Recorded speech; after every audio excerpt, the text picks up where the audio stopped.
We work really hard for these animals. We believe in every single one. They deserve as much of a home as a healthy, bouncing, perfect puppy.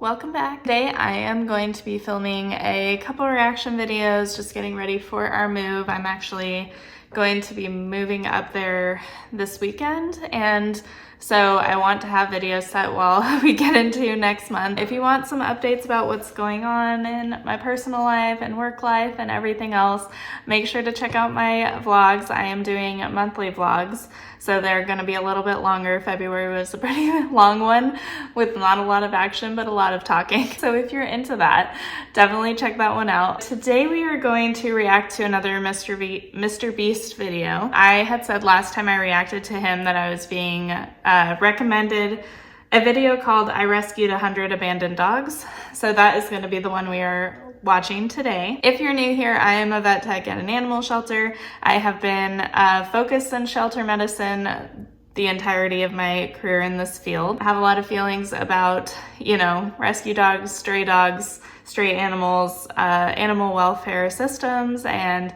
anything like that. Make sure to watch the first MrBeast reaction video I did where he adopted all the dogs in an animal shelter. Today we are going to look at I Rescued 100 Abandoned Dogs. So let's get into it. Video, we're gonna help over 100 different stray dogs find a loving home. Something all of these dogs have in common is that they were abandoned or rescued from kill shelters. Some of them would have even been dead by the time this video was uploaded, which is why I brought all of them here to this massive dog sanctuary to get every one of them adopted. And to show you how serious we're taking this video, we have an army of trainers, walkers, and even an entire team dedicated to giving the dogs scratches. Make sure they get lots of love. I want the doggos happy. And the doggos were happy, especially once the first adopter showed up. Welcome, come on in. What? You're gonna adopt a dog even though you already have one? Yes, we want a small dog to be friends with this guy. He said that they were all taken in from kill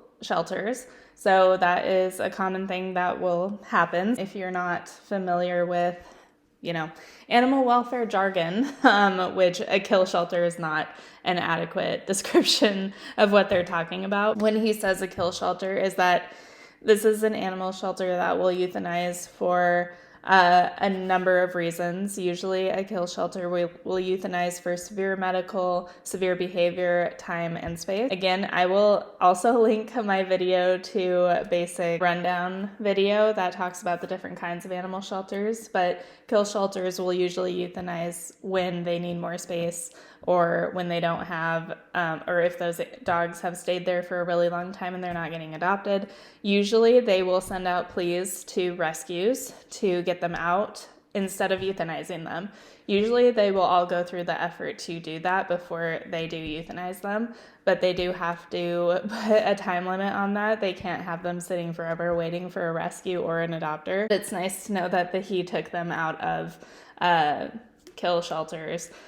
So they are dogs that like really needed this saving grace. So I do really appreciate that, because he's not just taking like animals that are good adoption candidates or animals that would have been fine where they were and got adopted. Like, he really focused on the animals that were in the greatest need. Wondering where these two random people came from? We spent hundreds of thousands of dollars on a statewide ad campaign to get as many people here as possible. He loves his ad campaigns and he loves his billboards. I didn't even know people were into advertising on billboards anymore, and I wonder how much that brought in, because I feel like I just ignore billboards around me, so it's interesting. And you should know that every person that wants to adopt a dog, Baby. all right, you're free, Barkley. Oh, he's great. I think we're gonna do it. Is first put through extensive background checks by an independent third-party person to make sure they'll be able to provide a safe, stable, and loving home. Barkley's been officially adopted. Congratulations. Background checks and everything is really interesting. That is a thing you will definitely see with a lot of rescues, especially breed-specific rescues. So a lot of like German Shepherd rescues and Alaskan Malamute rescues and stuff like that will do really extensive background checks, like to the point where they're coming to your house to make sure that you have a good setup for that specific breed. I think in some instances that is good because you want someone to know what they're doing and to not put the specific animal in a situation to not be successful, basically. So a lot of rescues will also take dogs that have bites on their record, and they will work with them through behavior modification training to get them to a point where they're not going to do it again. But no matter how much they work with that animal, sometimes they just cannot be trusted in certain situations. So like they might not be able to be trusted around babies no matter what they do to train them. Like they will keep working, but the fact of putting that dog in a situation with a baby is likely not going to turn out well. So some of these rescues will be like, we say no babies, and so we need to know that you are going to hold true to that in the interest of this dog and not just in your own interest and what you wish could be the case for the dog. Obviously, it doesn't look like they're doing home visits or anything, which is fine, because sometimes I think those are done, like they do too much of that for one thing and not where they should. So like I would more likely do a home visit if I was going to be looking for a family for like a special needs dog, you know, making sure that they don't live in a third story apartment when they have like an 80-pound dog in a wheelchair or something, you know what I mean? It is good to have it in the case of like just that you have more assurance that your animal is going to go to a good home where they're set up for the most success possible and can have the most fulfilling life that they can have. Here's a cute puppy. You want to play with it? Oh my gosh. The objective is to hit him with a cute puppy when they walk in the door. Seems to be working. Chandler is introducing people to dogs. Carl's hanging out with the people in the park to make sure they don't steal the dogs. And Nolan is the closer and making sure they adopt the dogs. When he said that someone is out in the yard making sure people don't steal the dogs, unfortunately, that is the thing that happens. I have been at a couple shelters, actually multiple shelters that do not lock down their kennels. Some places I've been, every kennel has a locked padlock and it has to be unlocked by a staff member. Some places don't have any kind of lock on the kennel, which is kind of crazy to me in retrospect. But I have heard of instances where people walk in and just open a kennel and walk out with the dog, and no one's the wiser to what happened until they go to look for that dog and it's not there. I have also been at a place where someone just like scooped up a cat from a kennel and put it in a pillowcase and walked out the door, and we had them on videotape, but like there's a precaution to that, because how do you want your shelter or your rescue to be perceived, you know? Do you want them to be perceived as they're locked in these kennels all the time, or that, you know, these things happen? I think that is also why a lot of people have gone to, or a lot of shelters have gone to having like a more rigid matchmaking process where you're guided through it instead of you're just going along and then you ask someone for the animal you're interested in. It is a direct result from people like that just going in and stealing animals. By the end of day 2, we had 44 dogs adopted. But we noticed that there was one dog who got passed up by more families than any other that day. This dog's name is Buffett. He only has 3 legs because sadly he was hit by a car. Which unfortunately means he just may be the hardest dog out of 100 to find a home for. So Buffett's also a pit bull, obviously. They only had 3 legs because they were hit by a car. So likely what happened is that the shelter that he was at before probably amputated his leg because it was broken from being hit by a car. So that is pretty normal in shelter medicine. Shelter clinics and the vets that work there are usually not specially trained in orthopedic surgeries, and the equipment to perform an orthopedic surgery to heal a broken leg requires a lot of really expensive equipment because you need pins and plates sometimes, and then it's really long recovery time. Sometimes the animal's body will reject any of the hardware you put in, and then it could be infected, and then you're looking at a whole other slew of issues. So normally the best course of action, depending on everything else going on with the dog, is to amputate the leg. I want to do a whole video about what to do with a broken leg in a shelter setting. Usually amputation is the best course of action for that. But then you have situations like this where Obviously, that dog was marked for euthanasia at the shelter he was at, and now he is here, but he's still getting passed up because he's a pit with 3 legs. Yeah, you can just jump in there. We won't lock you in. All right, you can't leave until you adopt her now. So what do you say, you want to get the leash? What am I doing? Lay down and pretend to be asleep whenever they... Oh, she just came in. Hi. Stay asleep. Hold it. Is he asleep? Yeah, he's taking a nap. He just tucked him in. Now get up. I don't get young people humor. I really don't. Try it again with these 2. He's a sweetheart. And he actually gets around really well. But once again... So you don't want Buffett? I can't take him. Yeah, come on, good boy. And to be honest, guys, this whole situation made us really sad. Which is... A lot of dogs with 3 legs get around really great. And usually they bounce back so quickly from surgery that it's like it never happened. There's a lot that goes into the recovery if you're trying to save a leg. Once you've taken the leg off, there's really nothing to heal other than where the incisions were made and the scar tissue to like heal over the like joint that's left or whatever. He probably didn't even realize that there was a difference, to be honest. All Buffett probably thought is that my leg doesn't hurt anymore. And now I can run around and be a dog. I saw that he had a brace on his front leg. So sometimes with bigger dogs, taking a leg away will cause more strain on their other joints, right? Because they're distributing more weight on them.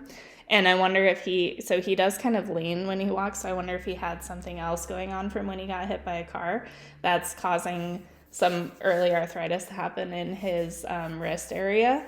And so that's probably why he has that brace. But again, he's able to run and play and be a dog with no issues. And, you know, he does also look older. So that is probably going to contribute to people not really looking at him because everyone would take a 1-year-old or younger over an older dog with a disability. Which is not right. These guys are finding out like they deserve a good life and are capable of living a very fulfilled life. They just need someone to take a chance on them. Let's see what happens. I'm getting a little emotional, but I've had a long week. So it's probably from that as well.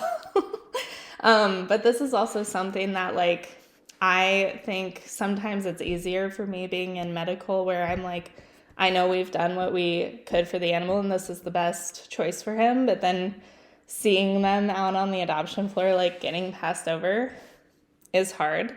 And especially if it's someone you've worked on personally for a long time and saw them recover and saw how bad they were before. So that is something that I want to do on my channel, is to show people like all the work we put in to these dogs that then end up getting passed over despite all of our hard work to get them to a point of being healthy and happy and just needing a home.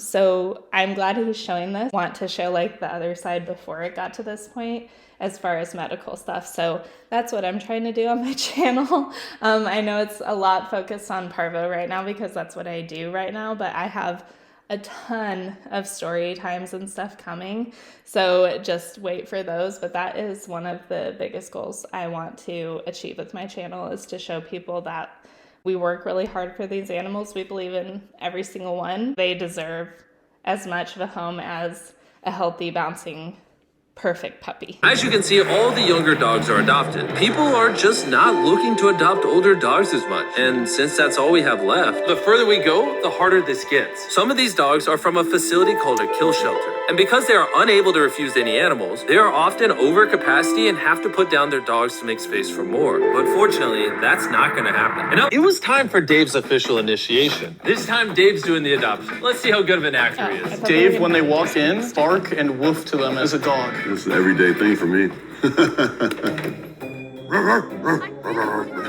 Oh, it's kids. Hello, how are you?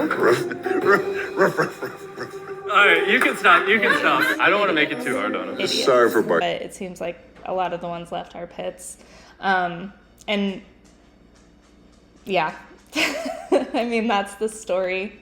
A tale as old as time. So I'm glad that he did this video so they can kind of see the plight of pit bulls, because in the previous video I think there was only 1 or 2 that they had to get adopted out. So a little bit more. It's still not like to the level that open admission shelters experience. And then if you have watched my video, you'll see like open admission shelters are mainly stocked with pit bulls and German shepherds. So those are going to be the most difficult to adopt out. So I'm glad that this is kind of bringing attention to that more too for his whole audience. Then something unexpected happened. Buffett seems pretty cool. My grandpa had a 3-legged dog. Can I take him for a walk? Yeah. Buffett seemed to warm up to this guy right away. Come on, hop along. Someone might adopt Buffett. Buffett had a lot of fun running around, and this guy didn't seem fazed by his missing leg at all. So I've seen 3-legged dogs do pretty good. I'm feeling really good about this time. I think that's an interesting point too. Like you can see how Buffett moves like he's slower, and he's not going to be pulling you along like crazy. He's not going to be, you know, jumping all around like crazy. So I think that is something people don't think about because they just see like pit bull, but they don't see like, or they see 3 legs and think they're not a full dog or something. And I honestly think 3-legged bigger dogs are going to be a better bet for older people. Not that he is older, but like an elderly couple or something like that. Like that is kind of the perfect fit, because they're giving an older dog a home that would likely be euthanized. They're giving a disabled dog a home, and it's going to be usually the perfect like energy level and physical work for someone like that. So obviously there are 3-legged dogs that pull you all around and like tear you down and stuff. Maybe another person with a disability or something like that. You know, these are some of the matchmaking things that we can think of when we're looking for homes for animals like Buffett. Yeah, I think he's like a good dog. And to ensure that Buffett had the best possible quality of life moving forward, we also had a custom prosthetic leg made for him, and were able to give his adopter $10,000. Wow. Buffett found a home. Now we gotta get rid of his kennel. Buffett, we miss you already. It's bittersweet, but it finally feels good to take down his kennel. As a thank you for letting us use your place, we want to make a $100,000 donation. So you can keep finding abandoned dogs homes. That was a good video. I teared up a little bit. So he worked with another rescue so he could set up that whole thing. So that was really sweet. I really respect him for making a video that would bring attention to kill shelters, but I wish he would have used different language because kill shelter is a really kind of derogatory term, and it really villainizes the shelters that those dogs came from, because it makes them look like heartless, you know, animal welfare organizations, which is not the case. And so again, I will remind you to watch my other video about the different types of animal shelters and why we should not use the phrase kill shelter, because it's just not accurate. We know MrBeast, his shtick is to, you know, be very flashy and get views and stuff, so he's gonna use terms that will rile everybody up. I guess I understand that, but at the same time it is kind of doing a little bit more damage than he probably realizes. I do appreciate him making this video, bringing attention to overrun animal welfare organizations, bringing attention to pit bulls and disabled animals and the need for people to adopt them and consider them when they're looking for a new member of their family. And I think that was a really good video. Let me know down below what your thoughts are. Let me know what videos you want me to react to. We will see you in the next one.